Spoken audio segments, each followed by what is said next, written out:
భర్తకు current shock ఇచ్చి కిరాతకంగా హత్య చేసింది ఓ ఇల్లాలు. తర్వాత మృతదేహాన్ని పూడ్చిపెట్టింది. హైదరాబాద్లోని కేపీహెచ్బీ కాలనీలో జరిగింది దారుణం. సాయిలుకు అతని భార్య కవితతో చాలా కాలంగా గొడవలు జరుగుతున్నాయి. కొంతకాలంగా వీళ్ళిద్దరూ వేర్వేరుగా జీవిస్తున్నారు. ఇద్దరికి వివాహేతర సంబంధాలున్నాయి. అయితే సాయిలు కొంతకాలంగా కవితను వేధిస్తున్నాడు. సాయిలు వేధింపులు భరించలేక అతన్ని చంపాలని నిర్ణయించుకుంది కవిత. తన చెల్లెలి భర్త సాయంతో సాయిలుకు కరెంట్ షాక్ ఇచ్చి చంపింది కవిత. పాత సామాన్ల పేరుతో మృతదేహాన్ని ఊరికి తరలించే ప్రయత్నం చేశారు. అయితే ఆటో డ్రైవర్ అనుమానం రావడంతో ఆ ప్రయత్నం విరమించుకున్నారు. మృతదేహాన్ని ఇంట్లోనే పూడ్చిపెట్టి చెల్లెలతో కలిసి పరారైంది కవిత. కొన్ని రోజుల తర్వాత సాయిలు గ్రామానికి వెళ్లి కట్టుకథలు చెప్పింది. కొన్ని రోజుల క్రితం పని కోసం వెళ్లి సాయిలు తిరిగి రాలేదని చెప్పింది కవిత. అయితే కవిత తీరుపై సాయిలు బంధువులకు అనుమానం కలిగింది. దీంతో ఆమెపై పోలీసులు ఫిర్యాదు చేశారు. ఇక పోలీసు విచారణలో కవిత నేరాన్ని అంగీకరించింది. భర్త సాయిల్ను కరెంట్ షాక్ ఇచ్చి చంపిన విషయం చెప్పింది.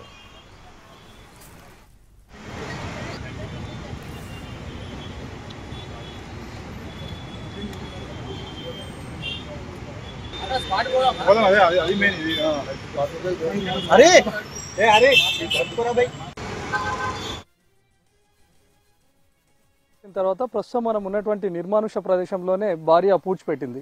ఇందుకు సొంత చెల్లి మరిది సహాయం తీసుకుంది. మనం చూస్తున్నటువంటి ఈ ప్రదేశం హత్య చేసినటువంటి ప్రదేశానికి కేవలం 1 కిలోమీటర్ దూరంలోనే ఉంది. పూర్తిగా నిర్మానుష ప్రాంతంగా ఉంది. ఇక్కడికి ఎవరు కూడా వచ్చేటటువంటి పరిస్థితి లేదు. ఇక్కడ ఏం జరుగుతుంది అనే చూసే పరిస్థితి కూడా లేనటువంటి ఈ ప్రదేశాన్ని వాళ్ళు అనువుగా ఎంచుకొని ప్రస్తుతం మనం అక్కడ చూస్తున్నాం. అక్కడ రాళ్ళు చెత్త అంతా ఒక మాదిరిగా పేరు పెట్టినట్టుగా ఉంది కదా. అదే ప్రదేశంలోనే భర్త మృతదేహాన్ని చెల్లి అదేవిధంగా మరిది సహాయంతో పూడ్చిపెట్టింది కవిత. భర్త సాయిల్ను ఎక్కడైతే తన సొంత చెల్లి అదేవిధంగా మరిది ఇద్దరు వాచ్మెన్ గా పనిచేస్తున్నారో ఆ అపార్ట్మెంట్ వద్దకు భర్తను పిలిపించుకుంది. పక్కా ప్లాన్ ప్రకారం ముందుగానే ముగ్గురు కలిసి వేసినటువంటి ప్లాన్ ప్రకారమే భర్తకు ఫుల్ గా మద్యం సేవించిన తర్వాత తను పడుకున్న తర్వాత తన ఒంటిపైన కరెంట్ షాక్ పెట్టి చంపినట్లుగా తెలుస్తుంది. ఎప్పుడైతే భర్త చనిపోయాడని చెప్పి నిర్ధారించుకున్న తర్వాత ఈ ముగ్గురు కలిసి మృతదేహాన్ని గోనె సంచిలో పెట్టారు. ఒక ఆటోను బుక్ చేసుకుని ఆటో ద్వారా తీసుకొచ్చి ఈ ప్రదేశంలో పాతిపెడదాం అనుకున్నారు. కానీ ఆటో డ్రైవర్కి ఈ ముగ్గురి కదలికలపైన అనుమానం వచ్చింది. ఆ సంచిలో ఏమున్నాయని ప్రశ్నిస్తే మేము పనిచేస్తున్నటువంటి అపార్ట్మెంట్ దగ్గర చెత్త ఉంది, వాటిని పారవేయడానికి వచ్చామని చెప్పారు. కానీ చెత్తను వాళ్ళు లోపల దాకా తీసుకొని వస్తూ ఉండడంతో ఆటో డ్రైవర్కు అనుమానం వచ్చింది. ఆ సంచి లోపల చెత్త కాదు ఇంకేదో అనుమానాస్పదమైనటువంటి వస్తువు ఉందని చెప్పి తను అనుమానించాడు. వెంటనే పోలీసులకు సమాచారం ఇచ్చాడు. ఆటో డ్రైవర్ ఇచ్చినటువంటి సమాచారంతో ఎక్కడైతే ఆ మూటను వాళ్ళు ఆటోలో పెట్టుకున్నారో అపార్ట్మెంట్ దగ్గరికి వెళ్లారు. అక్కడ ఉన్నటువంటి ఈ కవిత చెల్లి అదేవిధంగా మరిది ముగ్గురిని ప్రశ్నించారు. వీళ్ళు పొంతనలేని సమాధానాలు చెప్పడంతో ఆ ముగ్గురిని అదుపులోకి తీసుకొని విచారించారు.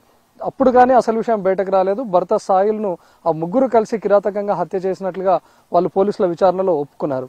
కానీ అప్పటికే అనుమానం వచ్చింది. భర్త హైదరాబాద్ ను తీసుకొని వెళ్ళిన తర్వాత భర్త చాలా రోజులుగా ఊరికి కూడా రాకపోవడంతో ఆ ఊర్లో ఉన్నటువంటి గ్రామస్తులు కూడా భార్య కవితను ప్రశ్నించారు. భర్త ఇసుక పనికి వెళ్ళాడు, నేను కూడా నా భర్త కోసమే ఎదురు చూస్తున్నాను అని చెప్పి గ్రామస్తులతో కూడా మాయమాటలు చెప్పి బుకాయించే ప్రయత్నం చేసింది భార్య కవిత. కానీ ఆ ఊర్లో ఉన్నటువంటి సర్పంచ్ కూడా అనుమానం వచ్చింది.